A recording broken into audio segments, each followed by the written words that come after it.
Our Season 5 1980 Schwinn Varsity Deluxe with the positron shifting system and the front freewheel system is now done and ready to be put up for sale.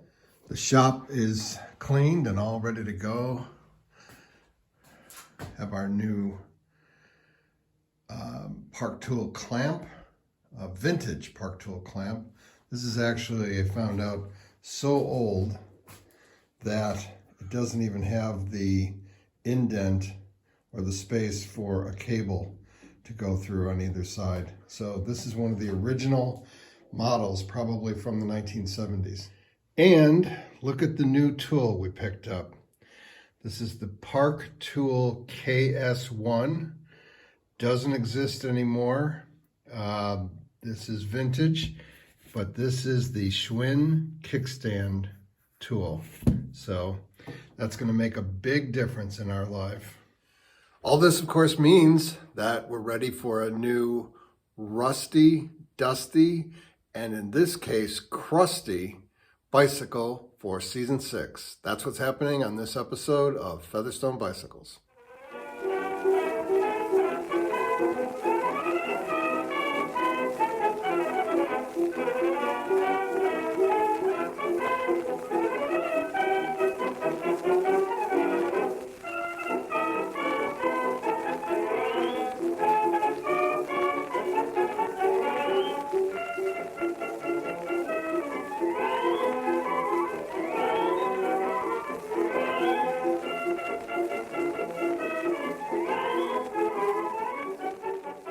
And our project for Season 6 is a 1971 Schwinn Suburban.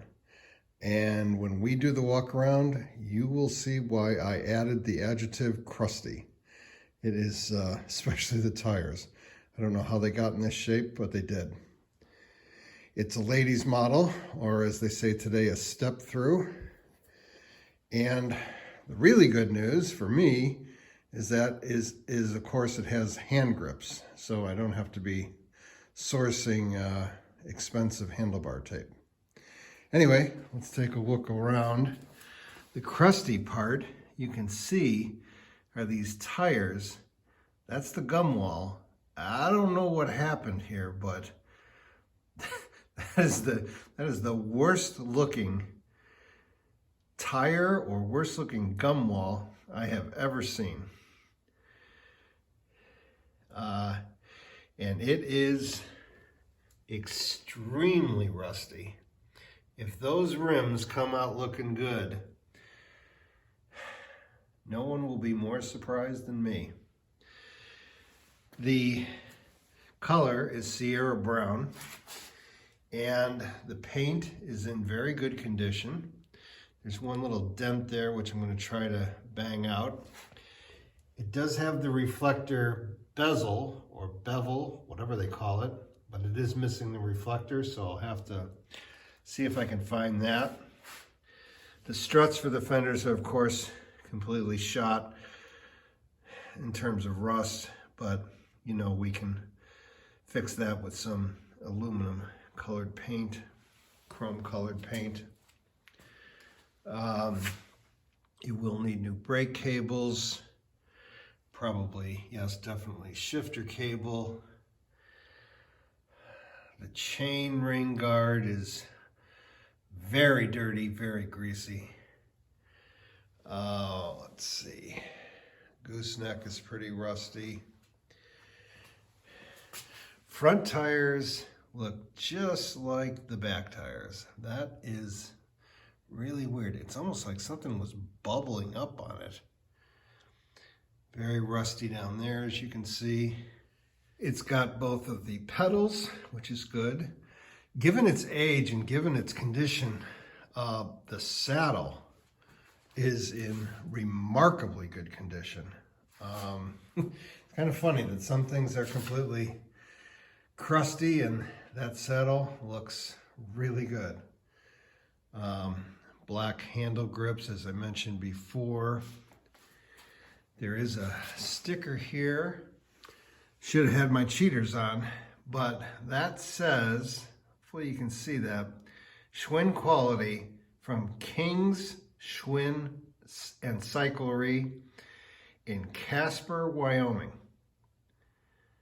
from 1971. Well, let's get to it and take it apart. One of the things I forgot to mention in the walk around was that it does have the old generator style light, and this is one I haven't seen before where the light is actually attached to the generator, so no messy wires running around. Of course, that also means there's no rear light, but this should be interesting to see if this still works. Most of them do.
break here to explain that these are 27-inch wheels, and it is a 19-inch frame. So we're going to start our whiteboard here. 1971 Schwinn Suburban. We are going to need 2 brake cables,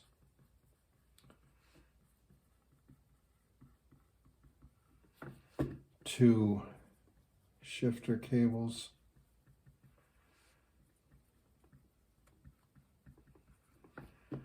2 tires, tubes, and rim strips, and 1 rear reflector. So far, that's all I can think of.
I wasn't sure until I took the chain off. The crank is like really hard to turn. Wasn't sure whether it was the bearings in the bottom bracket, the chain, the freewheel, or the derailleur. All of that is incredibly greasy. But now that I have the chain off, I see that it is the bearings in the bottom bracket. So I'm expecting a major cleanup job on those guys. The other thing is, I was halfway through this teardown when I realized I forgot to take before pictures. And as longtime viewers of the channel will know, big thing about the finale when I put it all back together is the end with the reveal where I show the before and after. So hopefully I can grab enough good screenshots from my introduction video of various parts to have some good before photos to use.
except for this little screw here, which holds the derailleur cable in.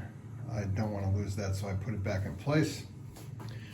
And here's all of our parts. Longtime viewers will know that from the finale, this is what it looks like before the assembly, only everything is nice and clean and shiny. There is one thing that I found that I need to add to my whiteboard list, and that is the pedals have these white reflectors on one side, but they're missing on the other. And that's the same for both sides. So, don't know about those. I will have to search and see if I can source those somewhere. This should be fun. We'll see how much work it is to clean all these rusty, dusty, crusty parts. Thanks for sticking with me, and I hope to see you next time on Featherstone Bicycles.